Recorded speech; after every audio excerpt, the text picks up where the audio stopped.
Good afternoon, good evening, good morning, wherever you are. This is Uncensored. My name is Thomas Musau, hosting today's political debate about the revolution taking place in Kenya at the moment, led by Gen Z. We are looking at what gains we have achieved from them, what are some of the losses, and I'm joined by two fellas. First, we have Stanley Kasioka, all the way from Canada, a banker and investment expert. And also we have John Maina, who is the director of Center for Diaspora Affairs and also a former advisor to the office of the Prime Minister. He's based in Kenya. Welcome, gentlemen. Thank you, Thank you. Thomas. Thank you. Thank you for hosting us here. No worries. Thank you so much. Without further ado, I'm going to ask to refer to a clip that was going rounds from Nigeria about what is happening in Kenya and how we have made the world shake through what is happening in Kenya. I'm going to ask Mr. Kiprop to play that video right now, and then from there, we are going to analyze that video as we talk about the gains and the losses of the current revolution taking place in Kenya. Thank you.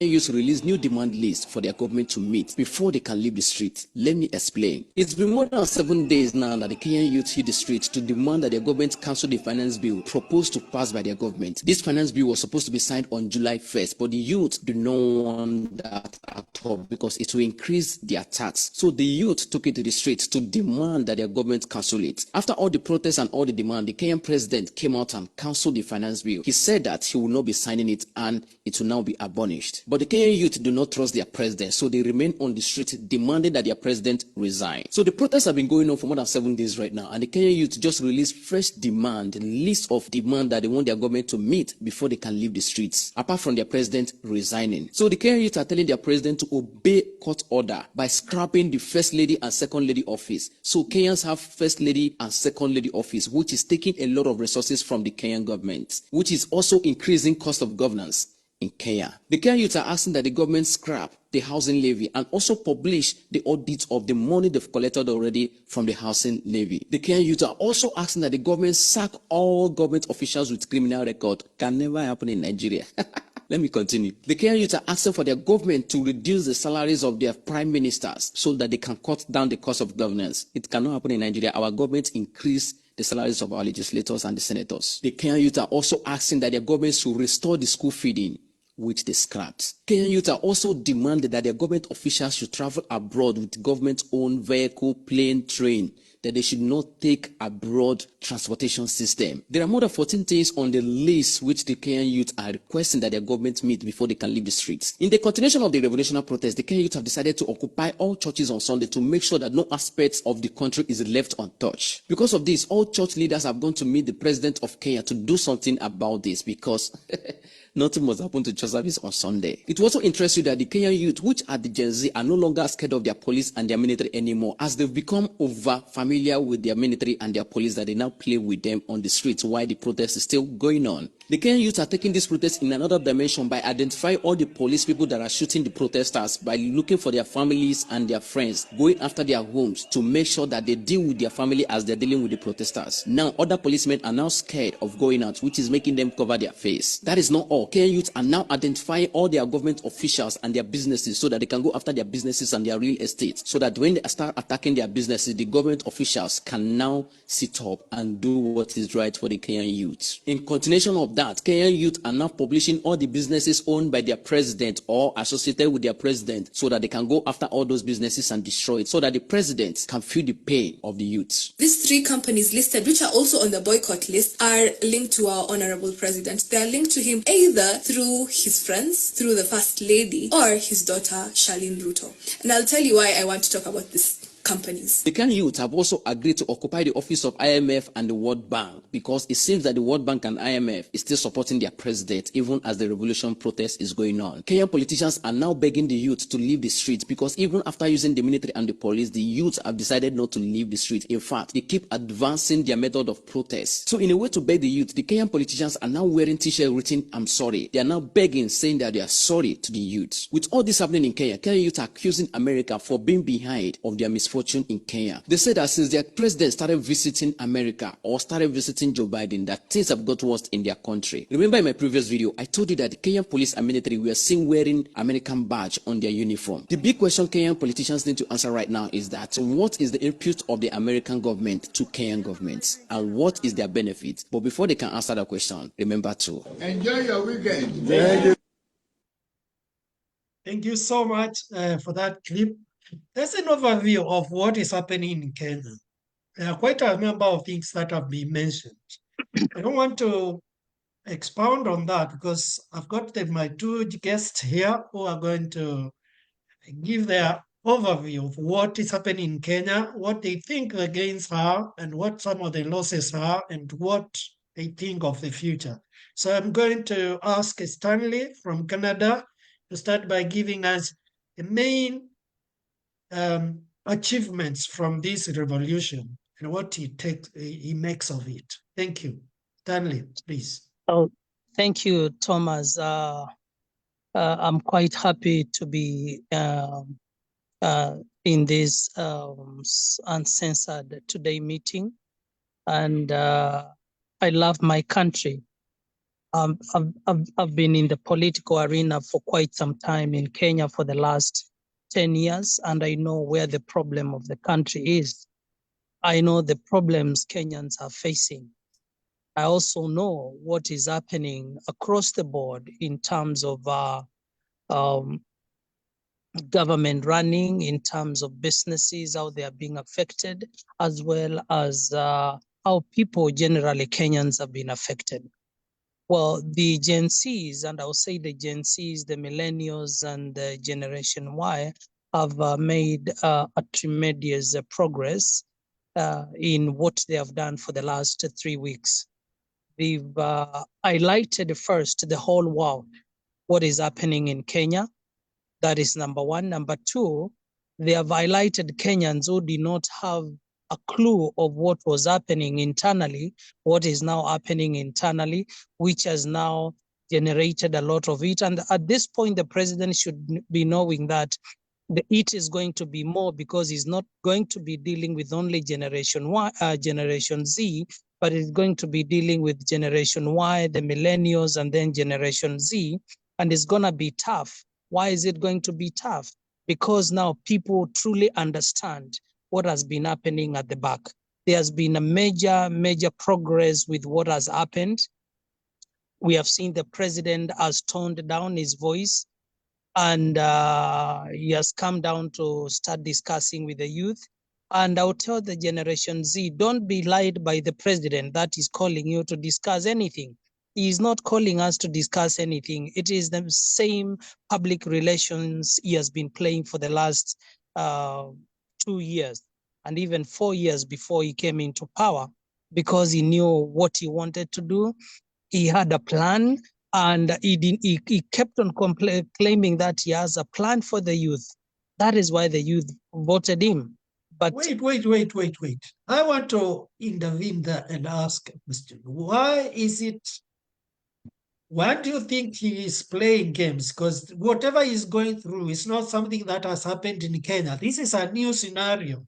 Why would anybody in his right sense of mind play with such people who don't fear death? Do you think this time he might be he might take them seriously and do something about it?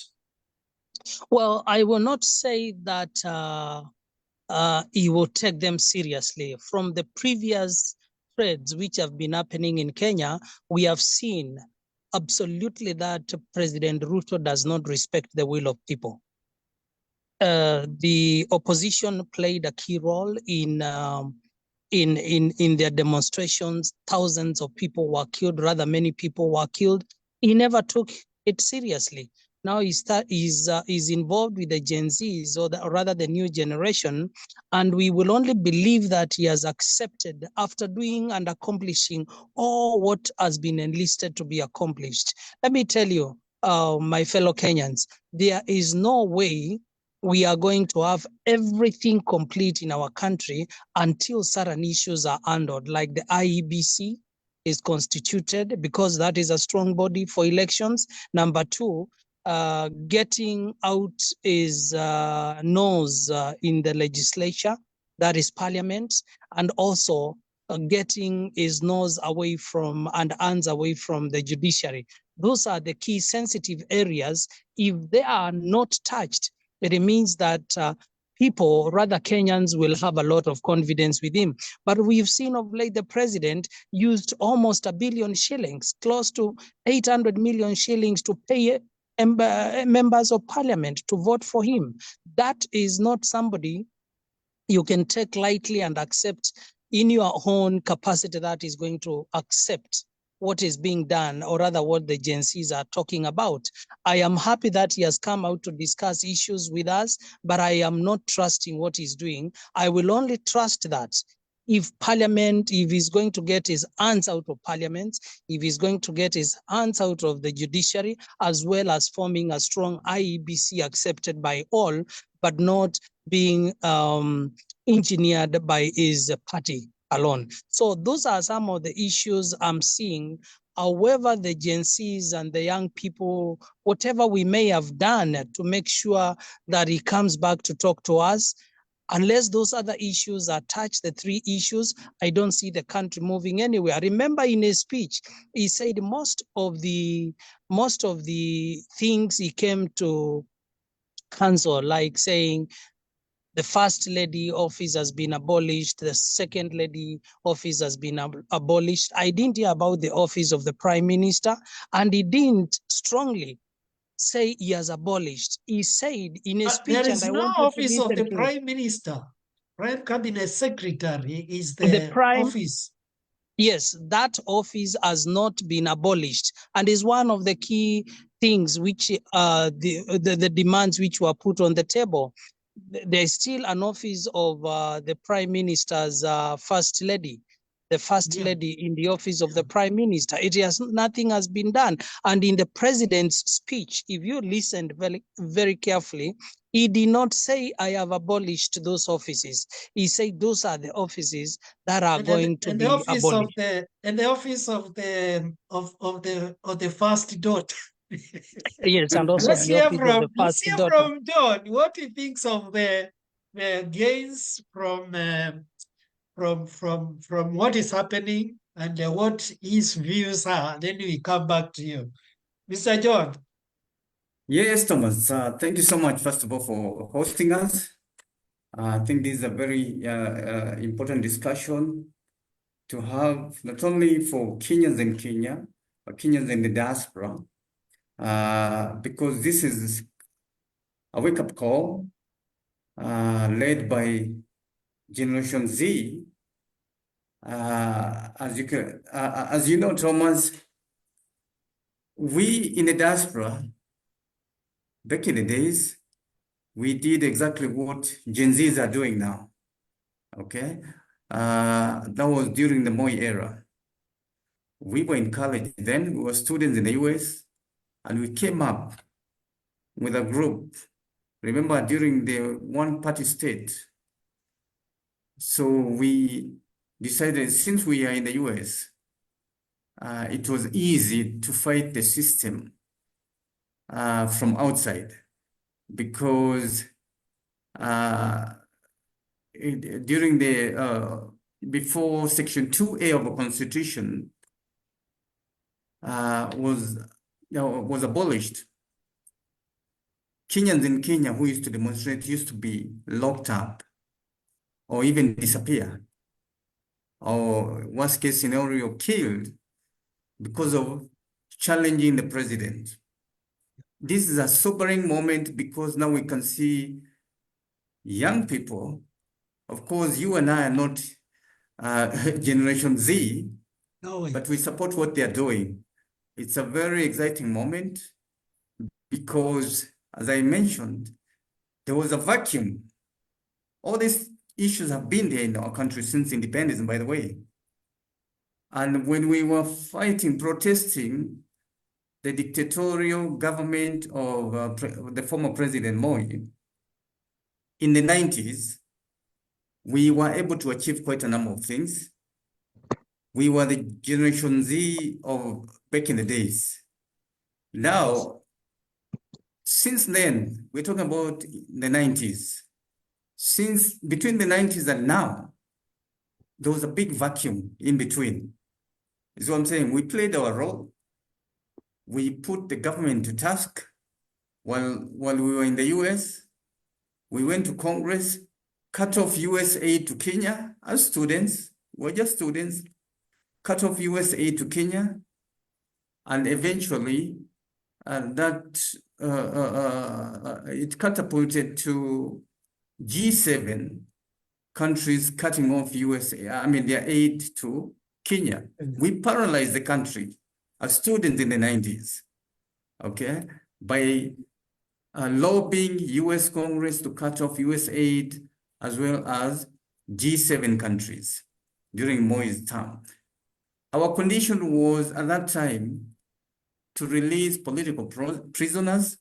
As you know then, the Matibas, the Raila Odingas, the Gitobi Manyaras, yes, were detained unconstitutionally for years, because at that time we still had the notorious Section 2A of our Constitution.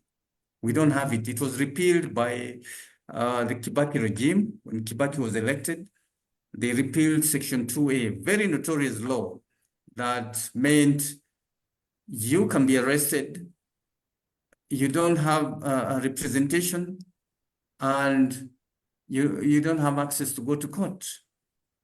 It was just detention. Fast forward, Yes, Mr. yes, Maina.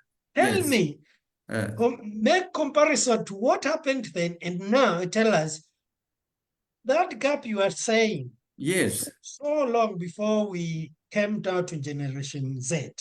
correct. What is it that was not being done that has been done by Generation Z? And how in terms of what has been achieved, what are Quite the a number of successes? things. What do you think they have done different from what has been happening since that time? Because there has been protests. We have so many protests led by Baba, but it has not achieved as much as what has been achieved in just 3 weeks. That's what I'm Correct. looking at. Correct. Why is it so successful? And that's why I said this is a game changer to have Generation Z taking over that mantle. Okay. Historically, we didn't have that kind of generation. Our youth who've just come from college, graduated from college, becoming political activists, okay? Fighting for their rights.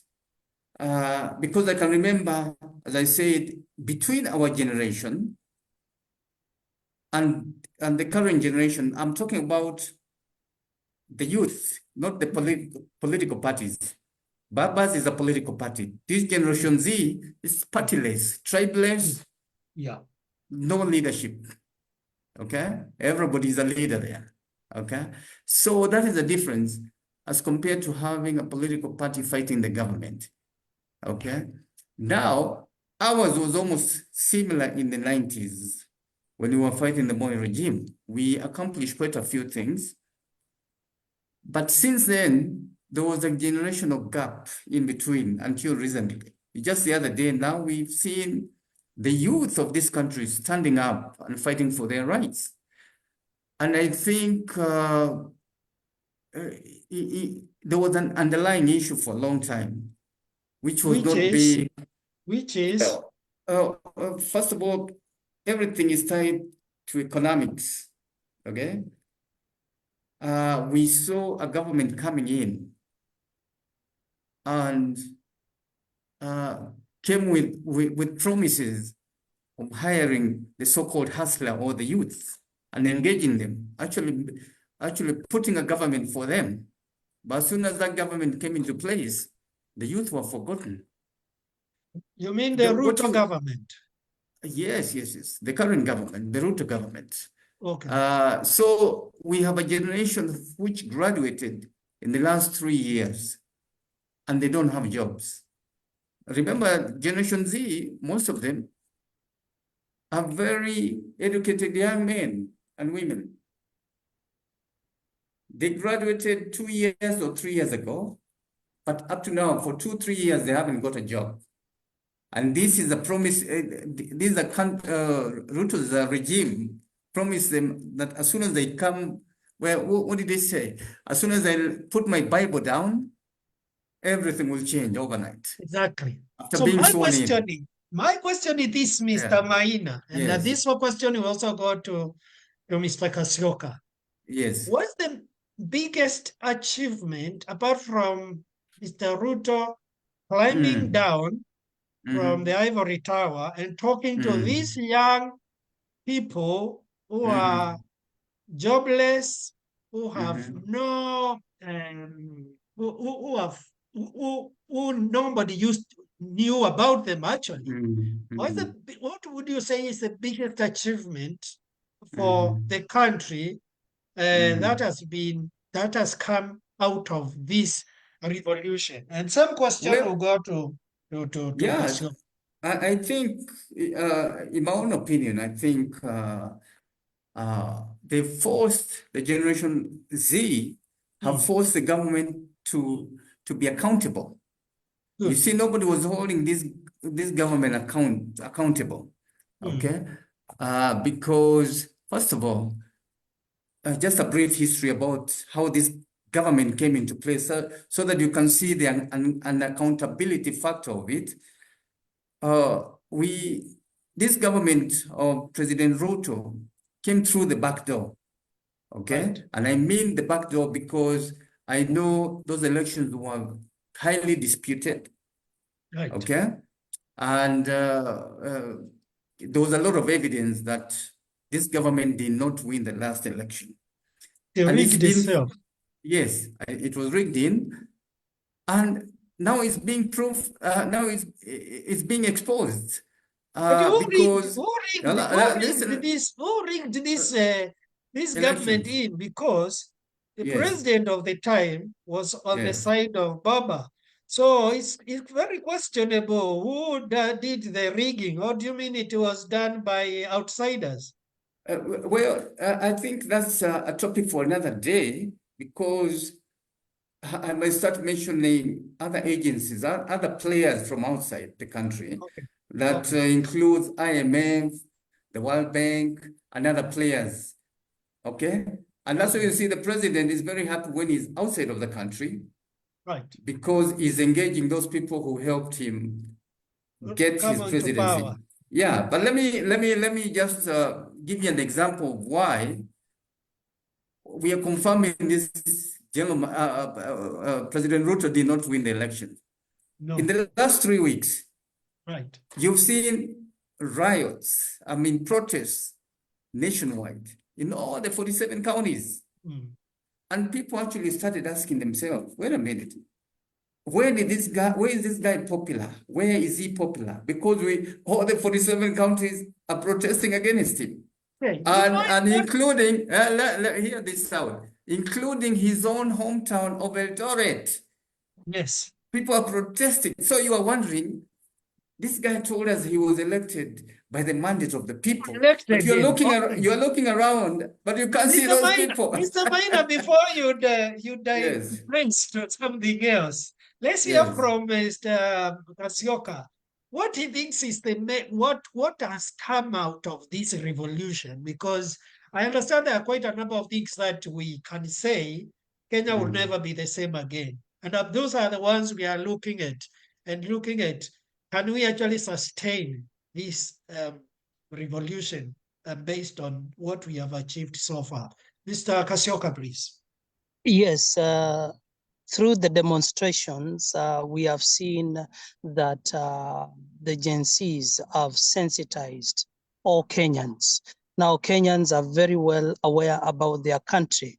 Kenyans are very aware about the GDP of the country. They are very aware about the corruption in the country. They are very aware about the mismanagement of the economy, the squandering of resources.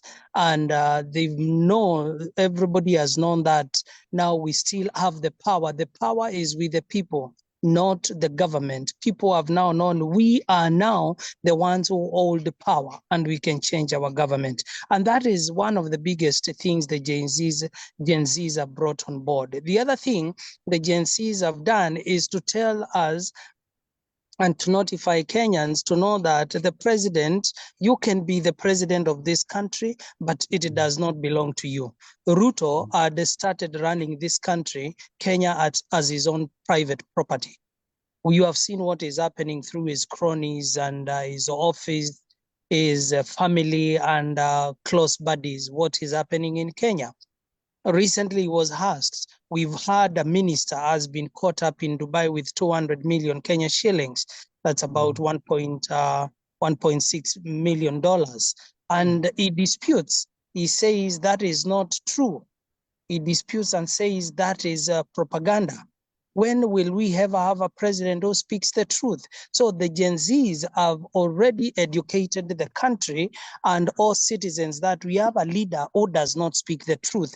And it is well known, it is there everywhere. Tumepanga, tutafanya, tumeweka mikakati. All those things is Mwaka what has been ujayo. happening. Yes. So You're right. this awareness, everybody now is aware what is happening, and people can actually say no. Yes. Which is true, Thomas. And that's why I hear there's a saying here on the ground that says, if the president is not flying, he's lying. And when he's not lying, he's flying. So, explain that. I've not well, heard that one. when he's not flying out of the country, Oh, he's lying. yeah, I see. He's here on the country lying. So he's either lying to the people here, and when he's not lying to the people, he's flying outside of the country. So he's the lying president, rather. Lying. So it's Yeah. no. Let's look at the tactics used by Gen Zs, which have been quite successful. The Yes. tactics used. Which of the tactics do you think really have been a turning point for the government, which I think have made the president to tone down and to have a change of heart in terms of what he tells people, in terms of listening to the people's voices? Which tactic do you think worked best among all the tactics used by the Gen Zs? And this question will go straight to Stanley first, then we come to Maina. I would like you to repeat the question again. Right. Gen Zs used a lot of tactics. One of them was obviously the internet. Sensitizing people through the internet, some of these lies.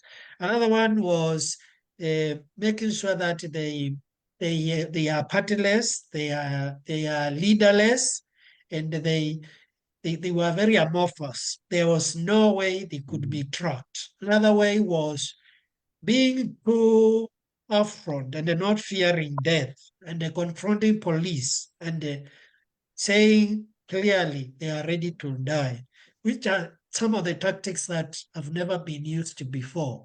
The other tactic we can say was in terms of making sure that everywhere something is happening, which overstretched the police force. Because if Machakos there is something going on there, and something else going in Makueni, another one Nakuru, every part of the country overstretched everything, and that becomes quite hard for the police force to manage. And then, of course, they targeted the people, the MPs who voted yes, and they were greeted very well. And they had visitations, and they also targeted their businesses, which were burnt down. So there are quite a number of tactics that were combined. Which one do you think would work best, and which should be sustained for greater change in terms of getting better better results in the future? Actually, Bwana Thomas, what you have said is correct. Several tactics were used, but the most important tactic which was used by the Gen Zs and is still will work is making sure that they don't invite politicians to join them.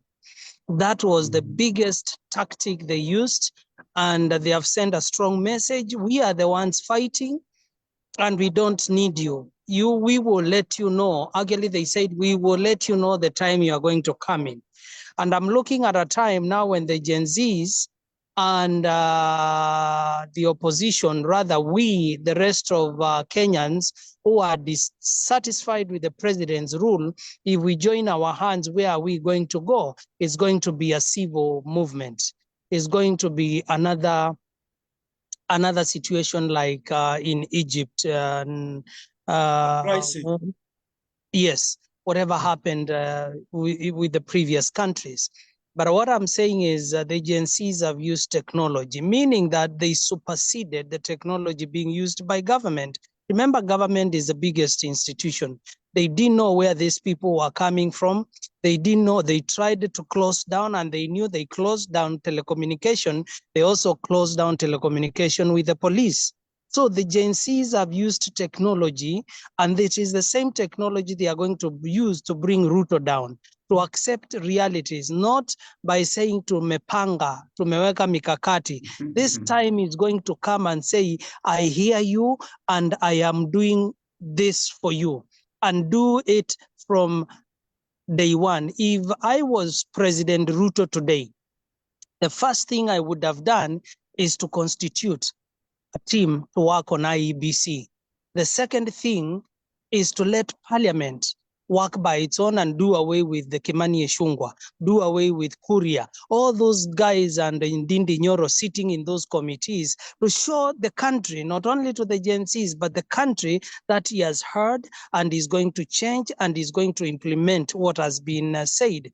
But we are seeing a lot of stiffness in what he's doing. He's still holding to the same cow he has been milking and now has no milk. When you tell us the country has no, I'm increasing taxes to pay loans. I mean, go back and just recall the debtors list of World Bank and IMF.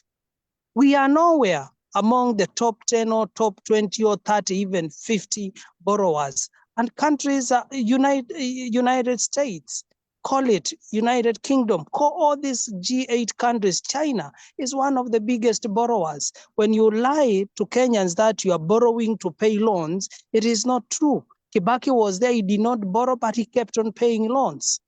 It is the same trade Moi had. This is the same trade Ruto wants to bring back into the country. Do you agree that there has been historical mismanagement of resources of Africa, especially Kenya, resources, and therefore they needed to change, and this is what has been achieved? Absolutely, it has been there.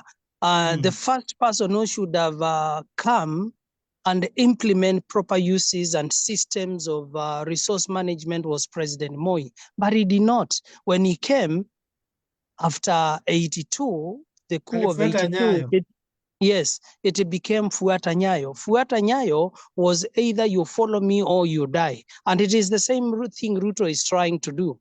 Ruto has silenced IEBC to say Fuata Ruto.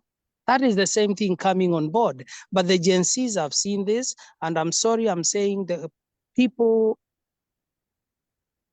in Kenya, the Kenyan citizens are now more enlightened about their country than before, than 3 weeks ago. Kenyans know what they need than 3 weeks before. Kenyans know their destiny than 3 weeks before. So as a president, you will have only two alternatives: either to listen to your people, do to the will of the people, and do to the will of the constitution, and leave the country better than you found it, rather than leaving the country worse than you found it. That is the situation we are in. Thank you. Back to I agree. John. Tom, What tactic do yes. you think worked best? Sorry? No, I agree with Stanley Yeah. 100% that technology was a game changer. Because now as you said, we had other protests before that didn't use the kind of technology the Gen Zs are using today. These are people who've been venting on social media, okay, for a long time. And they had their own communication system, which the government could not tap into. So technically, the government was caught with their pants down, technically, because they didn't know there was a movement called Gen Z coming up. We're talking about what, three weeks ago? Yeah. Okay. And you can see the kind of gains they've achieved. And that's because even the intelligence of the government, what we call National Intelligence Agency, National NIC, National Intelligence Service, NIS, pardon me, were not able to even to advise the president on what was happening. And you had even the DP Gachagua blaming the head of the national intelligence for not informing the president that there was an underground movement coming up to fight the budget bill. So that was a game changer right there. Because remember, as you mentioned, the last year's post-election protests by Azimio, it was very easy for the government to quell those protests because they knew these people have an organization, they know the leaders, they know where the leaders live, they know they are listening to intelligence on what the leaders are planning to do. You understand what I'm saying? But these kids, these Gen Zs, nobody knew what was happening. They were communicating in their own networks and then decided one day to come out and show their displeasure with the main culprit at that time, which was the budget bill of 2024. And I'm sure they targeted the budget bill to be the catalyst of all these protests. Because as we said, these are young people who've never got a job since they graduated from college or other institutions. And they can see how the government was mismanaging the taxpayers' money. Okay? And part of that taxpayers' money is what it could have created structures for these young people to get employment. Then they also found out that there was a lot of nepotism, ethnic-based employment, okay? And of course, they saw that there's a classism in terms of who gets what and who doesn't get what. So their knowledge, what they studied in college, in the universities, so thank you so much for doesn't that. help them. Doesn't help them. Yeah, it doesn't help them because there's all these unfair practices being used by this regime. So that is how they were communicating. It was a silent as we say, the silent majority just woke up one day and said, you know what? Let's go out in the streets. And since this president is not listening to us, Yes. and we've been excluded, and we are the majority, the Generation Z, Yeah. let's go out there and prove to him that actually We we can even do own it. this country. Even this country is ours. Okay, the president is supposed to work for us, not us working for him. You see what I'm saying? There was a consciousness that came up, a political consciousness, socio-political consciousness came up from these young people. As I said previously, there were groups of youth, whether they were associated with church organization or sports organization, but they were not clamoring on political engagements. Sorry, Yes. Mr. No Maina. problem. And No this problem. question, I'm sending it to Mr. Kasioka. Do you think the exit of Baba from active politics because of the AU project, do you think that could have provided a vacuum that the Gen Zs took advantage of? Well, I wouldn't say that is what has triggered the Gen Zs to come out. Kenyans came out in large numbers because of the suffering people are going through in the country. Thomas, people are suffering in our country. I've been in that country. I was in politics. I was in charge of politics in Kenya. And I can tell you people are suffering. As an economist and as a banker, I know people are suffering in our country. We have 19 million young stars, youth, Kenyans above 19, who have just clocked 19 to 25. More than 19 million, jobless. They are jobless. When you have jobless people in a nation of, well, they say we are 55 million above 52 million or 50 million, which I disagree, because I know our population census is never right. And it's only done to please certain sectors of government. But I will tell you, I know we are close to 60 million or plus 60 million. But I'm saying a population of 25 million Kenyans who are jobless, and every year more than 3 million people coming on board who are also jobless. So why now? Why did they not join Baba and Azimio in the protest? Why did they wait until Baba was exiting from the political scene? Let me not use the word exiting, but say got preoccupied with another project. Then they decided this is the time. That's what that timing was. It by coincidence? Let's hear from Maina, please. Well, Thomas, that might be a factor, probably. I'm not very sure, but that might be a factor. Probably they saw now an opposition of vacuum there. You know, Baba has been the Baba of many people, including the youth, in terms of fighting for their rights, okay, and identifying the rot in government on their behalf. I think when they were told Baba might be moving to another country and they will not engage in national politics, I think that was probably also a tickle of a wake-up call, because now they found out that they'll have to fight for themselves now, is what I'm saying. And that, and if you can remember very well, there's a young lady, a Gen Z, who came on national television during the first protest. And she clearly said, send a message to Baba. Baba, we want you to stay out of this. Don't even come here. Stay out of this. You've done all you have done for us. Now it's our turn to go out there in the street and teach this government a lesson. You can remember that. I remember.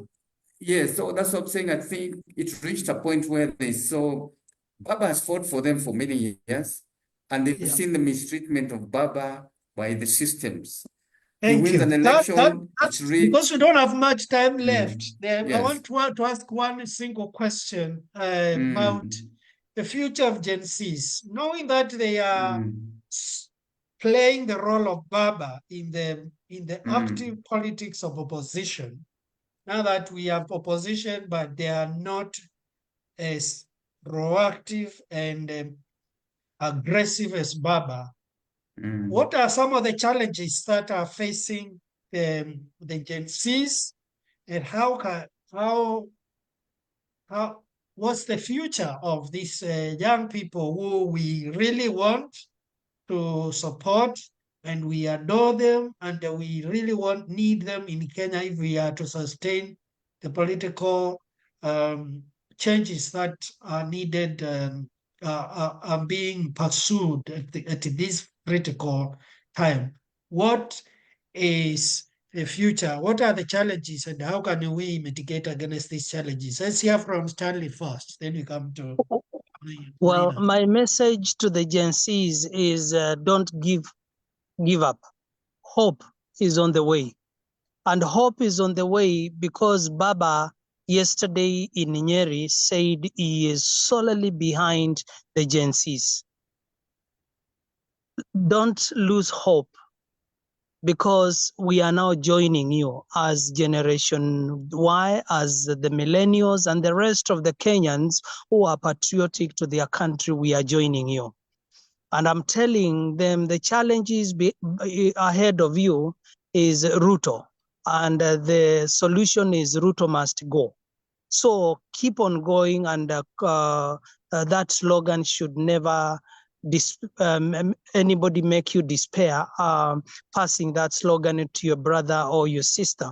So what I'm saying is there are no challenges, Generation Z, because the whole world, the whole Kenya is behind you. So stay strong.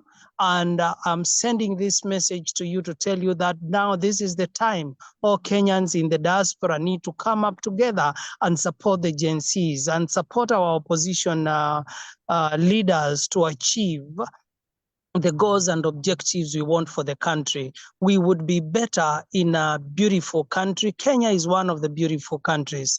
We would be better living a beautiful country for our generations to come. Right. On that, at that point, ask a question to John. These Mhm. Gen Zs are partiless, they are leaderless, and in the event that they achieve the goal of, say, Tribeless. You forgot the they tribeless. tribeless, Mm.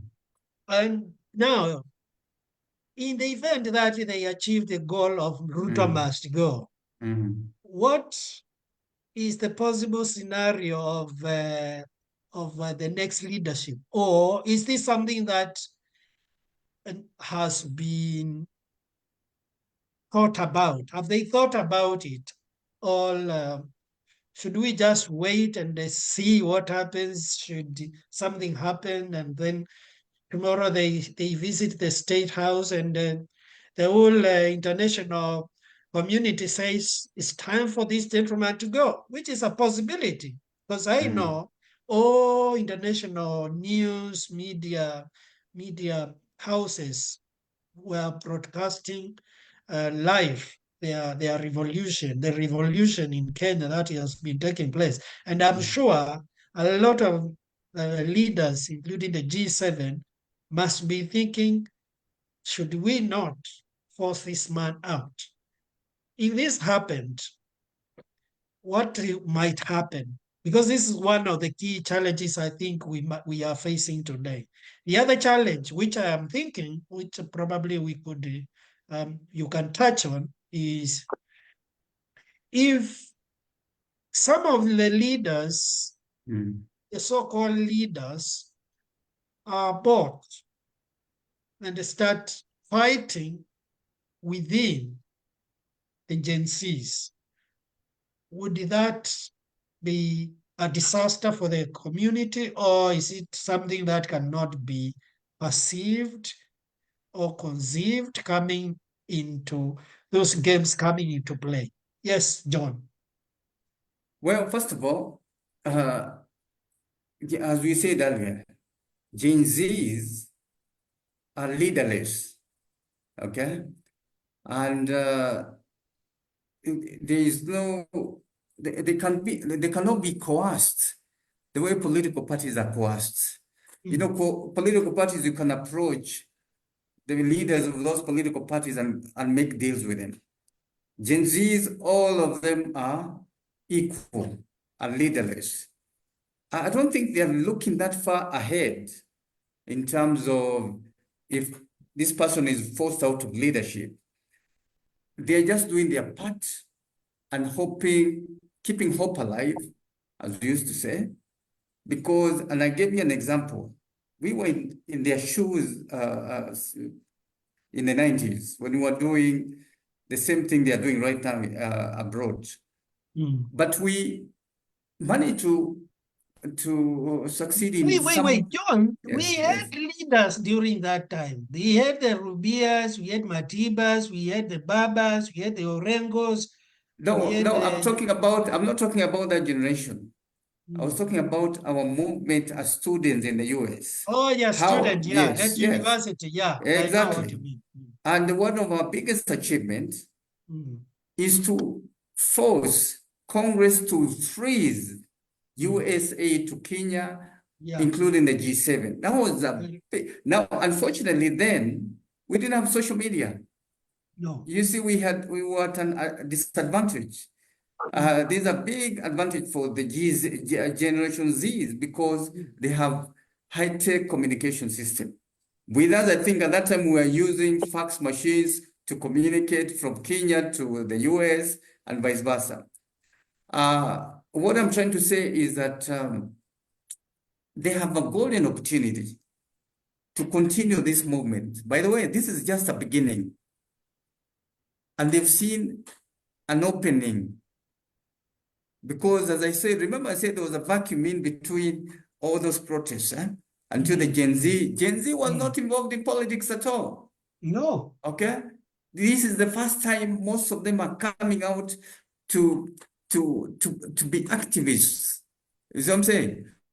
Because they were depending more of the previous generation, like their fathers and forefathers, to fight the system on their behalf. But this time they've taken the mantle in their hands and they're trying to show how mismanaged our government is. They are the first one probably to tell the king that he's naked. If you go by by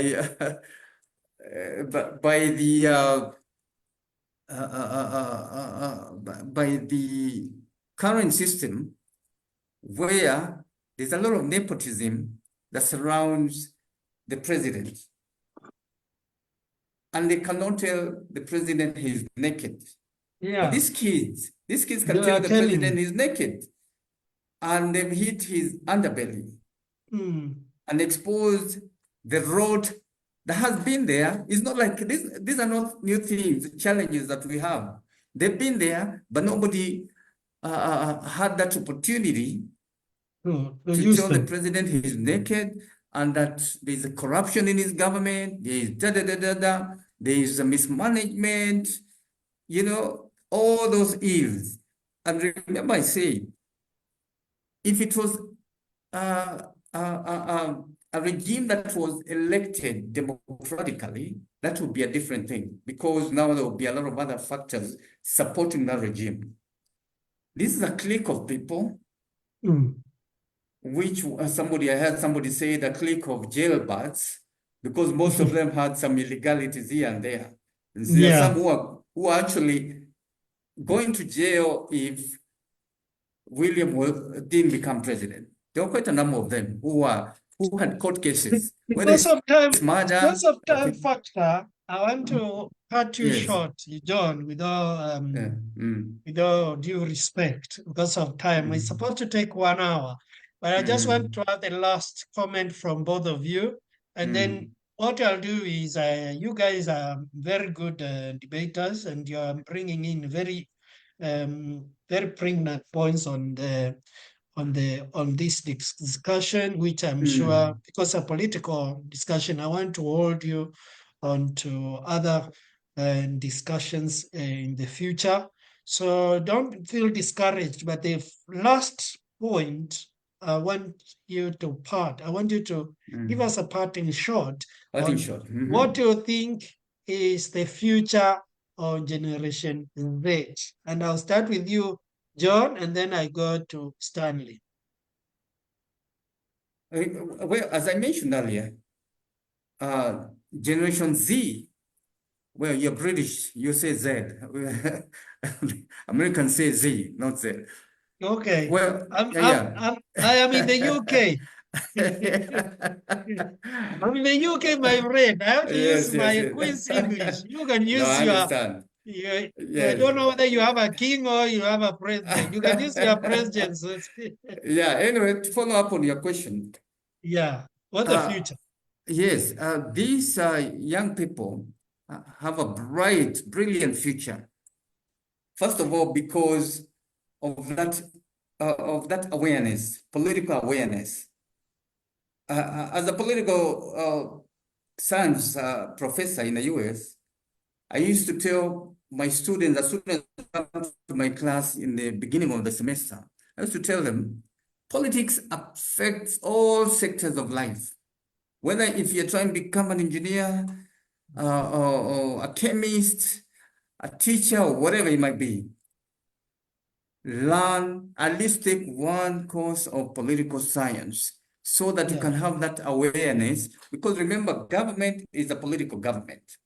So if you don't have a sense of how everything in your life is controlled by politics, then you kind of get lost in the mix. So now these young people are very excited that they have that political awareness to challenge the government when they see the government is managing their life, their livelihood. Okay, so they have a good future now, because now the next generation will pick up from where they've left, take the baton and run with it again. So we are opening a democratic space in this country where, as Stanley mentioned, these young people have given the conditions of how we should normalize this government. And one of them is reconstitution of election body, because we've known most of these leaders who are coming to lead this country, they come through the back door because we don't have transparency in the election body. So that is number one, to reconstitute IEBC, so that when a leader is elected, we know that leader is fairly elected, not through the back door.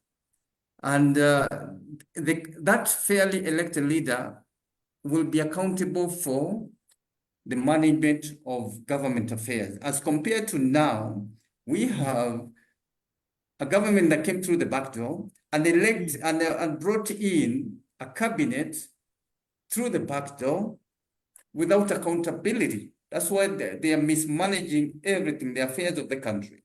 So to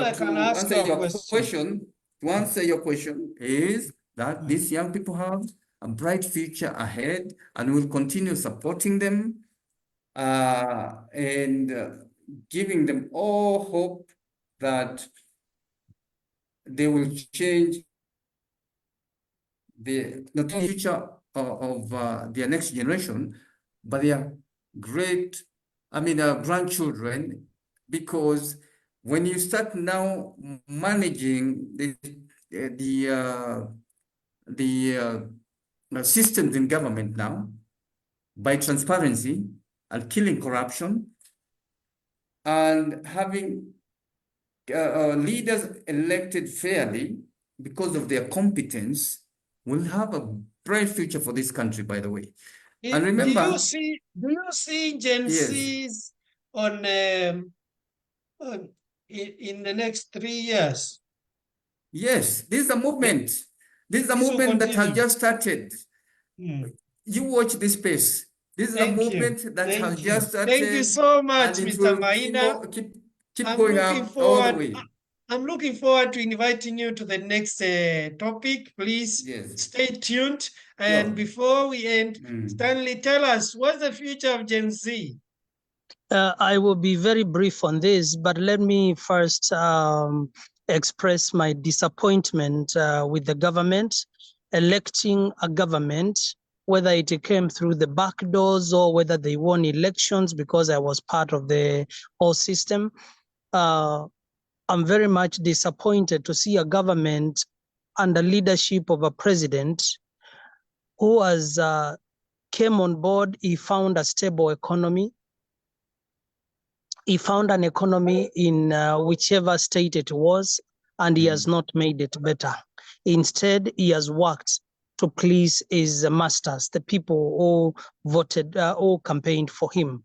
It is very disappointing to see the growth domestic products going down. Disappointing to see unemployment rate going up.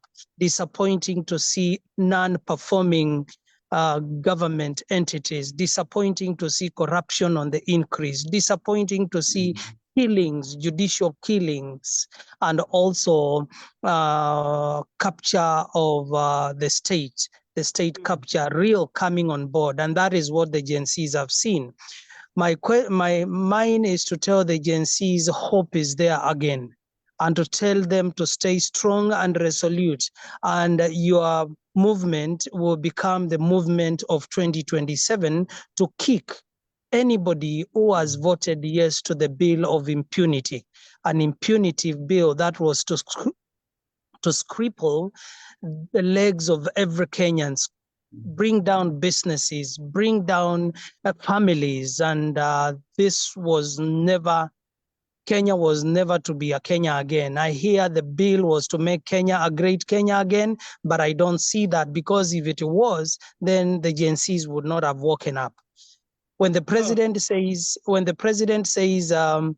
the document was not marketed well, with the billions he has used to pay MPs, it means he marketed the bill himself to make sure that it passed. So he believes it was a good bill, and he marketed the bill. So now let him stop telling people that the bill was not marketed by his members of parliament to Kenyans. He did it by practicing what you call corruption. Corruption starts from the president's office. The Gen Zs, you have our support, and we are behind you. And let all what you've requested be implemented before you sit down for any discussion with the president. All, but above all, IEBC. The president getting his hands and his nose out of the legislature, doing away with state capture and letting judiciary work as an institution. And when all that is done and said, then the president must leave office. Thank you.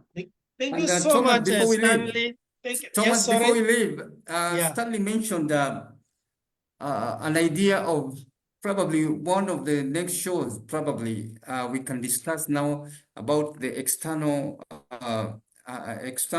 interference. Forces. Yeah, external forces. That's the IMFs of this world, the World Banks of this world, the US Embassy role in pushing through the presidency of William RUTO. Okay, so we need to expose the outsiders also. Now we were talking internal matters now. Now we need to make that connection of those external forces. Can I how they've just affected our country. I won't cut you short. I just want to ask the technical team to take us off camera, and then we can discuss the next show. Keep up, please.